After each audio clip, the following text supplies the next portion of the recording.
Bonjour, bienvenue dans le Ciné-Club d'Isabelle. J'espère que vous allez bien. Aujourd'hui, j'ai le plaisir de faire une capsule vidéo avec mon ami Grégory. Bonjour Bonjour. Grégory. Bonjour. Bienvenue dans le Ciné-Club d'Isabelle. Comment vas-tu? Écoute, je suis ravi de tenter cette expérience. Ah ben voilà, exactement, ça fait longtemps qu'on en parle et donc on le fait enfin, donc je suis ravie et donc j'imagine que vous aussi vous êtes impatients de savoir des films dont on va parler. Donc on avait décidé de parler d'un film en commun qui nous a beaucoup plu et puis de parler de chacun un film qu'on a aimé et qu'on avait envie de partager avec vous. Mhm. Alors je vous donne la liste des films pour commencer. Donc il y aura Tar qui est le film en commun. Tar de Todd Fields, Todd Field, voilà. Et ensuite, toi, tu voudras parler de, Knock on the Cabin de M. Night Shyamalan. voilà.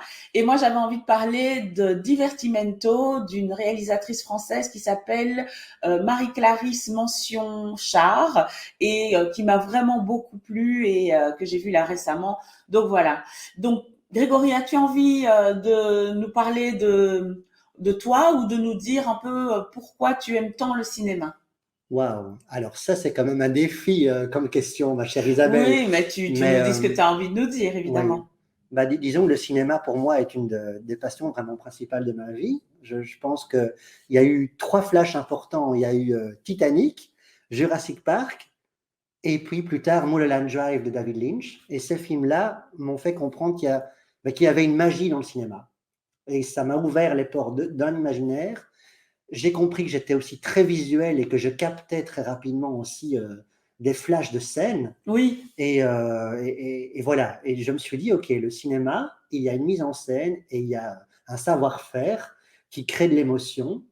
Et si je continue à aller au cinéma, c'est ça. C'est pour capter des moments visuels ou sensitifs qui me donnent envie de continuer à retrouver ces émotions que j'avais quand j'étais adolescent, en fait. oui. Mais C'est- pendant l'enfance, il y a eu aussi, j'imagine, des films qui t'ont marqué.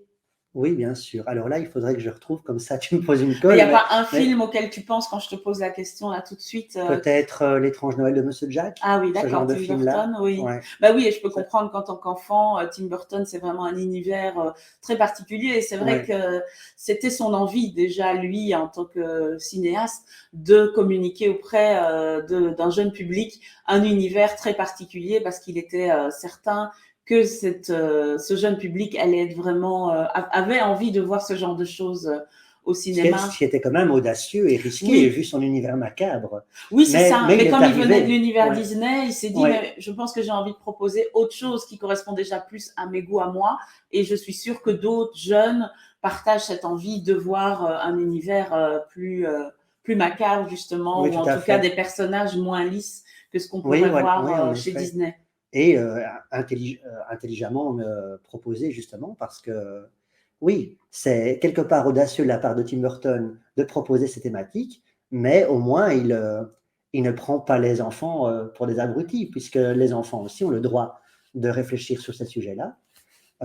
Tout en gardant sa patte un petit peu féerique. Hein, et puis, c'est aussi la musique de Danny Elfman, moi qui, à l'époque, même encore maintenant, quand je réécoute les bandes originales, qui vraiment, ça a contribué énormément dans la magie des films de Tim Burton, quoi. Ah oui, très bien. Attention, parce que L'étrange Noël de Monsieur Jack, il est producteur et il a conçu les maquettes, Oui, mais c'est Henry Selick, le réalisateur. d'accord, très bien. Voilà. J'apprends quelque chose. Mais, euh, mais bon, j'avais quand même l'impression qu'à 70-80%, c'est le projet de Tim Burton pour ce Oui, film-là. oui, Ça, je l'ai appris par après coup.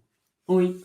Mais de toute Et façon, toi? Et oui. toi, tes films d'enfance et qui t'ont forgé, ce seraient lesquels, tu dirais? Donc moi, le premier film que j'ai vu au cinéma, c'est E.T. J'avais 6 E.T. ou 7 ans, donc E.T. de Steven Spielberg. Et évidemment, quand tu as 6 ou 7 ans, E.T. c'est vraiment un émerveillement. Il y a eu des scènes où j'avais quand même peur. Et puis bon, j'étais amoureuse du personnage principal, Elliot.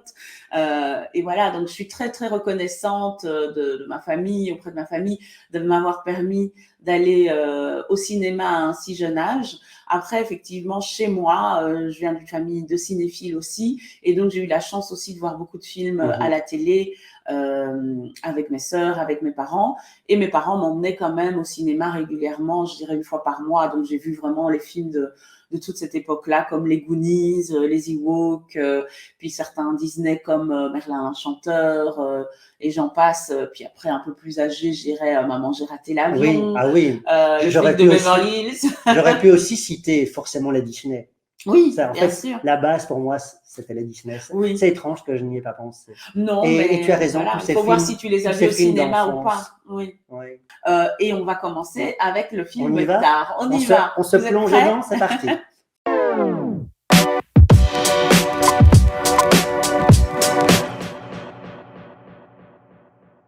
Alors, Grégory, peux-tu nous résumer le film Tar? Parce que c'est pas évident, mais en même temps, pour ceux qui n'ont pas vu le film, ce serait quand même bien de raconter de quoi il s'agit. Titre très intriguant, Tar. Oui. T-A-R, avec l'accent Oui. aigu sur le A, Oui. et qui fait simplement référence au nom de famille du personnage principal, une chef d'orchestre, qui donne vraiment l'impression d'avoir existé. Or, c'est un personnage fictif. Chef d'orchestre qui a une réputation internationale, Oui. une renommée, elle est admirée, elle est invitée à des conférences pour parler de son métier, pour rétrospectivement réaborder tous les thèmes de sa carrière, tout ce qu'elle a fait.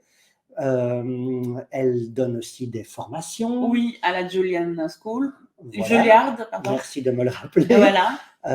Et puis donc, c'est l'une des rares chefs d'orchestre au féminin Oui. qui existerait dans le monde. Mais on sent très vite que cette réputation, derrière cette réputation inattaquable, inébranlable, en fait, il y a un vernis qui va craquer. Il y a des choses qu'elle ne gère peut-être pas si bien. Cette femme si impressionnante, si, comment on va dire ça, imposante et charismatique. Oui. Et voilà. Et donc, c'est un film qui retrace ça.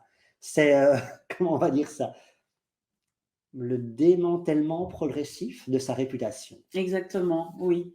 Et donc en fait, il y a donc on va quand même parler d'abord du casting. Donc c'est avec Cate Blanchett qui joue le rôle principal donc de Lydia Tarr, parce qu'elle s'appelle Lydia Tarr. Merci, Lydia. Et ensuite on a Nina Hoss qui est une actrice allemande connue en Allemagne qui joue le rôle de sa partenaire de vie, sa compagne. Je ne sais pas si elles sont mariées.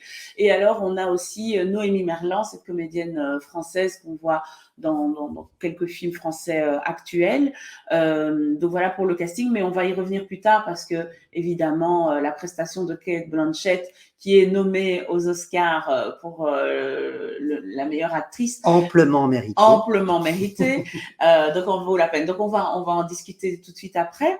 En fait, de quoi parle le film? C'est-à-dire, quels sont les sujets qui sont abordés? Il y en a plusieurs. Moi, le sujet qui, m'a le plus marqué, c'est doit-on différencier l'homme ou la femme de l'artiste? Est-ce que tu es d'accord avec moi sur cette thématique? Écoute, je te propose de continuer à développer d'abord pour que j'y réfléchisse. Exactement. Qu'est-ce que tu veux dire par là? C'est très intéressant comme question. Donc, en fait, certains ont caricaturé le sujet du film en disant que c'était un MeToo au féminin, puisque souvent les problèmes liés au harcèlement moral, sexuel envers des femmes ont été perpétrés par des hommes de pouvoir, souvent blancs, etc. Mais ici, il s'agit d'une femme. Et donc, la question, c'était est-ce que le MeToo a un genre finalement? Et ici, on nous dit, bah non, ça peut être aussi une femme qui commet ce genre d'acte. Mais on vous en dit pas trop non plus. Non, c'est ce que je voulais dire. Attention à ce qu'on dit pour ne pas que les spectateurs, comment on va appeler ça, nos followers, les followers ne fassent pas trop de liens. Mais en effet, ce qui est intéressant, c'est ça, c'est tout ce qui entoure la carrière donc de Lydia Tarr, comme j'avais expliqué tout à l'heure, et donc ce qui crée des jalousies, et ce qui crée en effet, comment on va dire ça, des récupérations. Oui. Des récupérations au niveau de la propriété de son image aussi. Hein. Exactement. Oui. Donc, il n'y a pas de genre de ce point de vue-là, non, en effet. Et ça, c'est vrai que c'est peut-être l'un des rares films qui aborde un personnage féminin pour la question que tu posais. moi, je pense quand même à ce film, c'est très différent, mais il y avait ce film avec Demi Moore et Michael Douglas qui s'appelait, je crois, Harcèlement, justement. Ça se passe dans le milieu de l'entreprise et Ah Demi Moore oui, harcèle Michael. C'est pas un grand film, hein, donc voilà. Donc c'est celui qui me vient à ok. l'esprit là comme ça tout de suite. Mais sinon, c'est vrai que c'est pas un sujet qui est forcément abordé au cinéma. Mais quand on parle de la question de faut-il différencier l'homme ou la femme de l'artiste, ben, je trouve que c'est quand même une thématique qui est importante parce que c'est un sujet qui fait souvent débat euh, et chacun a son point de vue sur la Mhm. question. Et donc, je trouvais qu'ici, c'était intéressant de se demander, parce qu'il y a d'ailleurs une scène très emblématique qu'on va pas trop décrire ici, où elle est avec un étudiant, où la Oui. question c'est est-ce qu'il faut étudier Bach ou certains auteurs en fonction de comment ils ont été dans leur vie privée et est-ce que ça doit court-circuiter le fait d'étudier ces auteurs ou de les aimer ou de leur rendre hommage. Et ça, je trouvais que c'était Mhm. intéressant. C'est scène, en effet, qui va être importante, comme tu le dis, parce que ça va porter à conséquence plus tard dans le film. Exactement. Pour revenir à ce que tu disais, doit-on différencier l'homme, la femme de l'artiste? On peut aussi le concevoir de manière plus globale, en disant que la vie de Lydia Tarr n'est presque que sa vie professionnelle. Oui. Je ne sais pas si tu pensais à ça aussi en posant la question, Bah déjà, mais ce que ça mange tout le Oui, reste. exactement. Bah déjà, Ça, c'est une femme qui est très dans le contrôle à oui, c'est tous les ça. niveaux, que ce soit ses costumes. D'ailleurs, on voit une scène où elle est chez la couturière et donc elle se fait faire des costumes sur mesure. Elle a des toques comme ça aussi. Je sais pas si tu as Oui, remarqué. Elle est très, qui vont progressivement prendre de plus en plus de voilà. place Et alors aussi. sa vie familiale aussi est très cadrée. Bon, déjà, elle a Presque les sous logements. cloche, on pourrait Oui, presque tout à dire. Hein. fait. Et donc, il y a toute cette question de construire un personnage. Elle s'est Ouais. construit un personnage. Et elle Et s'est donc, construit une vie. voilà. Et elle s'est construit une vie. Et comme tu dis, maîtrisée de bout en bout, avec un agenda sur mesure. Elle laisse d'ailleurs totalement le personnage qu'interprète Noémie Merlan, qui Oui. est un peu, comment on pourrait appeler C'est ça, son assistante. son assistante, Oui. elle la laisse totalement gérer d'ailleurs sa vie professionnelle, Oui. puisque Lydia Tarr en elle-même peut oublier qu'elle a des rendez-vous à gauche à droite, donc elle se repose également intégralement sur certaines personnes de confiance. Oui. Et lorsqu'elle rentre, là aussi, tout est millimétré au niveau de l'enfant qu'elle partage avec sa compagne et des rares temps libres qu'elle a. Oui, tout à fait. Alors, ce qui est intéressant, c'est que il y a beaucoup de dialogues, il y a beaucoup Oui, ça, il faut en c'est très parler. technique hein, au Oui, niveau musical. Donc, il y a des oui. moments où on pourrait être perdu, moi, je trouve, parce que ça parle beaucoup, c'est très intellectuel, c'est très La toute élitiste. première scène, la scène de Voilà, l'interview de qui la retrace conférence. Ouais. justement sa carrière. Mais je me suis dit que même si je n'avais pas toutes les clés de connaissances musicales, cette scène restait quand même intéressante et utile pour le type de personne auquel j'appartiens, parce que ça montre le charisme de la femme, Oui, et donc nous, en tant que spectateurs, on a envie, quelque part, de lui faire confiance oui, et de la respecter, oui. comme Mais tous les autres de son déjà, elle entourage. est passionnée. Et Oui, par exemple, sans trop en dire, parce que de toute façon, je ne me rappelle pas de tout ce qu'elle dit, mais elle dit le chef d'orchestre, la chef d'orchestre, il gère le temps. Et je trouve que oui, c'est tout une à fait. explication qui est très très belle parce qu'il n'est pas juste. Elle parle de sa main gauche et de sa main droite, et je trouve que c'est très très Et beau en maintenant que fait. j'y pense, c'est génial ce que tu dis, parce que c'est une métaphore de ce qu'on a dit tout à l'heure. C'est une métaphore Ah quelque part de oui, sa vie, quelque oui, part. tout à C'est comme fait. si on compartimentait Voilà, sa vie professionnelle, sa vie privée. oui, Et donc, est-ce qu'elle arrive, durant tout le film, ça évidemment on ne va pas répondre, mais à être capable de faire les deux en même temps, comme le oui, chef la d'orchestre. La coordination. coordination des deux, Oui, oui, c'est ça. exactement. Mais donc voilà, je trouvais que cette première scène est très forte. Et donc, bah, ça nous amène à parler quand même de Kate Blanchett, du coup. Oui. Oui, Mais donc, juste pour revenir en arrière, ne soyons donc pas trop impressionnés par ces 10 premières oui, minutes techniques, comme le dit Isabelle, parce que ça permet de forger la réputation du personnage et après, on la voit dans sa vie. oui, Donc, une fois que vous passez ça, je pense que vous aurez le cap du film. oui, tout à fait, Et donc, exactement. sa performance, tous ceux qui connaissent Kate Blanchett sont déjà acquis à sa cause. Voilà, J'ai l'impression, sont mais déjà complètement. charmés par elle. Oui. Alors, ce que je voulais quand même Oui, préciser, c'est que Todd Field a pensé à elle en écrivant Oui. le film, et il dit c'est la première fois que je le fais, parce que c'est toujours risqué, parce que quand tu écris un film pour un acteur, bah, s'il refuse, dans l'interview elle est Tout drôle. le projet peut être fichu. Oui, et alors elle est très Ouais. marrante, parce que je pense qu'elle a beaucoup d'humour. Elle dit et si je meurs entre temps, etc. Ouais. Et donc il dit oui, c'est compliqué d'écrire pour un acteur en particulier, parce que les aléas de la vie font que bah, si ça se fait pas, bah, c'est dommage, quoi. Ça n'a plus la même saveur, j'imagine. Mais bon, toujours est-il qu'ici, elle a accepté, elle est restée vivante, et elle est magnifique dedans, Oui, quoi. oui, Et oui. donc toi, tu Et- l'as découverte comment, Kate Blanchett? Je crois que le film s'appelait Heaven, Ah, de d'accord. mémoire. Oui. Un film dans un hélicoptère où elle joue avec Giovanni Ribisi, je crois, si je ne m'écorche pas le nom de l'acteur. C'était avant La Communauté de l'Anneau, Le Seigneur des Anneaux. Ah, Donc oui. c'était fin des années 90, Ah, d'accord. je crois. Et elle a aussi joué le rôle d'Elisabeth Voilà, j'allais te en parler tant que d'Elisabeth. reine, Ouais, où moi, elle je l'ai avait découverte. ce Elle est costume incroyable, très, très Ouais. glamour. Et puis, elle était très diaphane, comme ça, Oui, très blanche, très très, tight, oui, oui, très. très grimée. Et... Voilà. Moi, c'est comme ça que j'ai découvert Kate Ah Blanchett. oui, oui, oui. Alors, ce qui est très drôle, c'est que je trouve que je venais justement de la voir, enfin, ça fait déjà quelques temps, mais juste avant, la dernière fois que j'ai vu, c'était dans Don't Look Up, où elle joue Oui. le journaliste hyper Diva, sexy, ouais. diva, Ouais. séductrice et tout. Superficielle. Voilà. Ouais. Et ici, ben, on est carrément à l'opposé de Ouais. ça. Et pourtant, elle garde une patte. Donc, actrice australienne. Oui. Qui, j'ai l'impression, est un peu dans la tradition des acteurs shakespeariens britanniques. Par son éloquence, par sa diction, Par sa capacité à imiter des accents. ce qui est très jubilatoire, Oui. c'est évidemment d'écouter sa vraie voix en VO, parce qu'elle a vraiment un phrasé formidable. Et aussi son aspect physique, évidemment, ce visage très froid, quelque part. Oui. Et en même temps, en fonction des personnages, elle peut infuser aussi une chaleur. Oui. Et ici, dans Tar, si on peut revenir au film, elle ne présente presque que cette image froide et glaciale d'elle-même. Et ça contamine presque tout le film, parce que même les décors sont froids. Oui. Si tu repenses à l'architecture de son appartement, par exemple, oui, c'est effrayant. tout est compartimenté. Oui. Donc, la métaphore dont on parlait tout à l'heure sur le contrôle de sa vie, même au niveau du rangement de ses partitions, du choix des meubles, les couleurs de tous les lieux, même. Et les matériaux. Les matériaux. En fait, bizarrement, parce qu'elle a 2 logements, elle a gardé son ancien appartement, et son ancien appartement est plus chaleureux. Et justement, bizarrement, sans trop en dire, encore une fois, dans cet appartement, il lui arrive des choses qui, tu vois, il y a l'histoire avec la voisine. Oui, Donc, on voit évidemment, je vois très bien que... On voit quand même sa part d'humanité à cet endroit-là. Oui.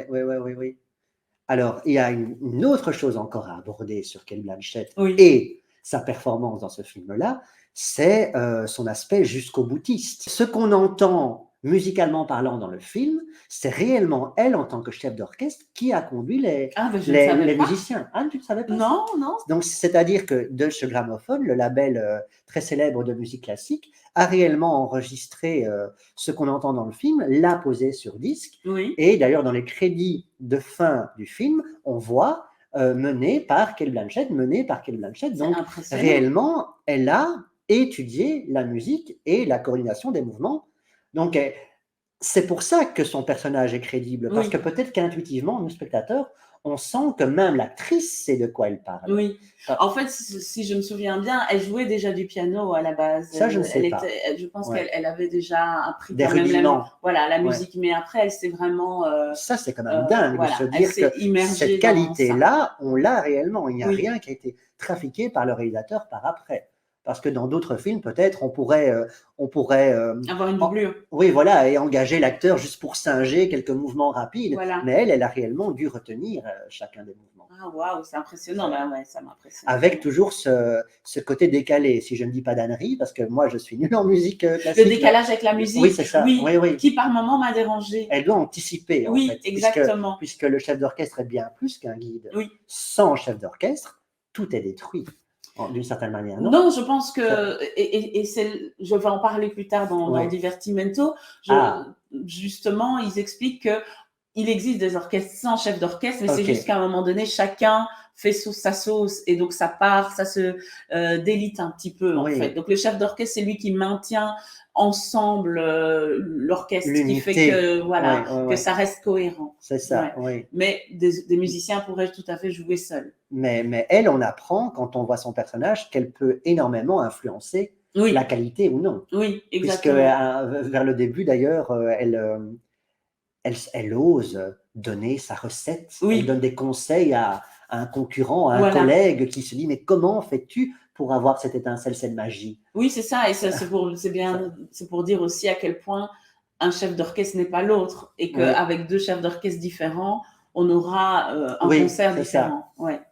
Oui, alors que moi, peut-être personnellement, à l'oreille, je ne m'en rends pas compte. Mais c'est aussi ça qui était intéressant dans le film, c'est Oui, de percevoir, d'apprendre sur les coulisses oui, de ces métiers-là, de ces métiers artistiques. oui. Et alors, Ça- d'un point de vue général, comment Oui, es-tu ressorti de la salle? oui, on doit en parler. Oui, Voilà, oui, tu as quel était ton raison. point de vue? Quel était ton ressenti? Oui, parce que même si donc c'est un film qu'on partage en commun, dont on parle maintenant ensemble, je reste quand même un petit peu mitigé malgré tout. C'est une grande claque, Ouais, hein, visuelle, narrative, métaphorique, comme on a dit, dans le développement du personnage. Mais pour reparler de l'aspect glacial qui est présent chez l'actrice, dans le décor et dans la mise en scène, je ne sais pas, moi, en tant que spectateur, où me situer.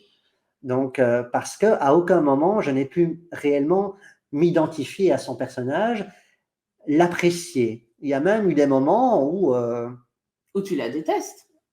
ça je n'ai pas ressenti, peut-être que Non? d'autres, mais où je n'avais pas tellement envie de compatir à son sort, sans Voilà, vouloir c'est ça en fait, en dire plutôt. plus. Ouais. Et donc je suis sorti de là, excusez-moi, je suis sorti de là ébloui, non pas vraiment ébloui, fasciné, hein, subjugué par la qualité d'interprétation et tout, mais je me suis dit, cet aspect froid qui plane sur tout le film du début à la fin, est-ce que c'est réellement volontaire de la part du réalisateur, Todd Fields? Est-ce À que mon c'est ce avis, qu'il oui. voulait pour coller au personnage? Mais si c'est le cas, c'est aussi une forme de contrôle du coup du réalisateur, c'est Oui, ironique. Et donc, il prend le risque de nous détacher du film et de faire comme moi j'ai ressenti, qu'on sort de là en se disant, certes, c'est très réussi, c'est très beau, c'est très intéressant psychologiquement parlant, mais je n'ai pas ressenti énormément d'émotions. oui. Voilà, donc ça c'est mon avis. Ben donc moi, Ça, je suis ressortie avec le mot qui me venait vraiment à l'esprit en sortant de la salle, c'est dérangeant. J'ai trouvé que dérangeant. c'était un film Oui, dérangeant, qui te laisse une sensation bizarre, bon déjà par le sujet que ça aborde, et parce qu'au final, cette personne est énigmatique, ou finalement elle s'est construit une vie, un personnage, et au final, oui, c'est un peu cette sensation-là que j'ai envie de mettre en avant. Donc, c'est un mhm, film où tu ne ressors pas en disant waouh, c'est génial, c'est le plus beau film de l'année, mais c'est exactement. pas nul non plus. Non. Mais on reste, bon, on n'est pas insensible, mais c'est comme si ça laissait un truc bizarre sur la peau où tu dis ouf, voilà, Et voilà, c'est le mot dérangeant qui me même vient à à la l'esprit. fin, elle reste encore énigmatique. C'est ça qui est Tout dingue. à fait. La Ça- fin est très bizarre. Oui, oui, oui, Ouais, la oui. fin est très bizarre, et je pense qu'il y a plein d'interprétations possibles, mais en On en reparlera attendant, en off, juste à nous oui, deux. exactement. Moi, il y a juste une scène qui m'a troublée, et j'y ai repensé plus tard et je me dis tiens, je trouve qu'on n'a pas eu d'explication. C'est quand elle va chez sa jeune protégée qui vient de rentrer dans l'orchestre, et qu'on se rend compte que cette fille habite dans un espèce de squat. Elle veut lui rendre son nounours, et elle se perd dans Je n'en aurais pas parlé de ça, les justement. Oui, tunnels, oui, oui. Oui, et après, paf, elle tombe dans l'escalier. oui. Et cette scène est très bizarre, donc je n'en dis pas Elle est plus. importante pour moi. Elle Oui, est très mais importante. Oui. je suis pas sûre de l'avoir comprise. Ah, ok. Oui, Ouais. oui. Moi je la vois uniquement de nouveau pour servir la métaphore Ah, générale du film d'accord. et la psychologie du Ah, personnage. voilà, c'est ça. Ok. Parce que pour moi, il y a un Un switch, basculement un après basculement. cette scène-là. D'accord. Mais Bon, bah, très bien. Bah, pareil, on en rediscutera en off. Nous, on va pas vous dire elle n'est pas de quoi il anecdotique. s'agit, parce qu'on ne veut Oui. pas vous embrouiller, ni trop vous en dire, tout simplement. Il faut que vous alliez voir le Mhm. film. Donc voilà. Ouais, est-ce que tu vois encore autre chose à dire sur le film? Ben, donc moi, Je musicalement, je réfléchis. trouve que c'est superbe Ouais. et que ça, c'est vraiment très. Moi, j'aime beaucoup la musique classique et je trouve que c'est très présent dans le film Oui, et je trouve que toutes les scènes d'orchestre, les scènes où on la voit diriger, je trouve que ça a quelque chose de de beau, de grand, de grandiose. grandiose, Ouais, vraiment. ouais, Et ouais, ouais, ouais. j'étais très contente pour ça parce que ça fait du bien quand Ouais, même d'écouter de la musique. Voilà, on en a plein les oreilles, quoi. ouais. Peut-être une dernière chose aussi, un avertissement, c'est si vous avez déjà vu la bande-annonce avant d'écouter cette vidéo, avant de voir notre vidéo, on pourrait s'attendre éventuellement à un thriller. Oui, Ce n'est pas du tout le cas. Hein, exactement. il faut le dire. Le film est long, hein, c'est quand même 2h30, 3 heures. Donc c'est vraiment tout ce qu'on a dit. C'est vraiment, on retrace la psychologie de ce personnage Oui, qui se délite progressivement. voilà. Et il y a Oui, quelques scènes un peu choc, voilà. un peu plus tendues, hein, et peut-être que nous, spectateurs, on ressent une forme de nervosité de bout en bout, mais on prend le temps Oui, c'est vraiment lent. de Ouais. construire la vie de ce personnage et ce qui entoure le personnage. Donc ne vous attendez pas à un thriller psychologique ou d'horreur, ce n'est pas du tout le cas. Non, vraiment pas. Pas contrairement effectivement à Oui, ce que la bande-annonce donne. oui, voilà, Effectivement. voilà. Est-ce que c'est fait pour Ça, brouiller les pistes? Je sais pas. oui. C'est vrai qu'à Oui, ce niveau-là, c'est intéressant c'est. parce que le montage, Oui, tout nous fait penser à ça, oui, alors que non. Ouais. exactement. Bon, bah super, Voilà, merci. Je pense qu'on a. Alors donc, par rapport aux Oscars, je n'ai pas retenu, mais en effet, le film apparaît plusieurs fois. Hein. oui. Bah Ouais. moi, je pense vraiment que Kate Blanchett devrait avoir Mérite, ouais, l'Oscar. Si c'est ouais. pas elle, pour moi, c'est Michelle Yeoh pour Everything Everywhere All at All at Once. Once, super Voilà. film. Ouais, Donc, mais bon, ouais, voilà. Michelle Yeoh a reçu le Golden Globe, donc c'est ouais. déjà super. Mais donc voilà, pour moi, Kate Blanchett, vraiment, c'est la révélation de ce film. S'il fallait sortir un point positif, c'est clairement elle. Mhm. Ouais. Ouais, je suis totalement d'accord. Bon, bah, donc Super. on va clôturer sur ce film-ci et on Oui. va passer au suivant. Ce qui me paraîtrait tout à fait logique, c'est que tu enchaînes sur Avec Divertimento pour Divertimento. rester dans le même thème, non? Exactement, oui.